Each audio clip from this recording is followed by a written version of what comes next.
En France, la transformation du pass sanitaire en pass vaccinal ébranle l'Assemblée nationale, à tel point que l'examen du texte qui avait lieu ce lundi a été suspendu dans la nuit par une majorité de députés.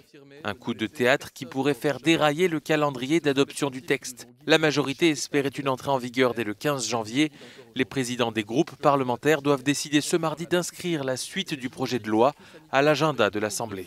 Si nous y arrivons, c'est parce que nous avons un vaccin. Les Français ne s'y sont pas trompés, ils seront d'ici demain 53 millions à avoir reçu au moins une première injection. Un an après cette chère Morissette qui avait reçu son injection, 53 millions, qui eût cru il y a un an qu'un tel nombre de Français se laisseraient convaincre par la vaccination. Il faut le saluer.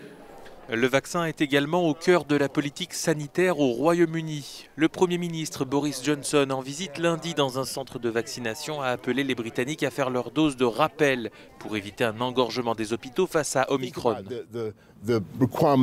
Les nouvelles règles que nous appelons le plan B sont importantes, mais il faut aussi prendre ce booster.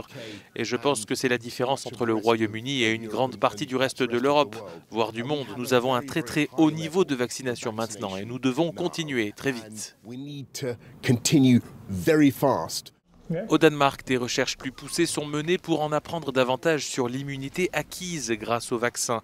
Des échantillons de sang sont prélevés auprès de personnes avant et après leur injection pour connaître également le niveau de protection en fonction des variants.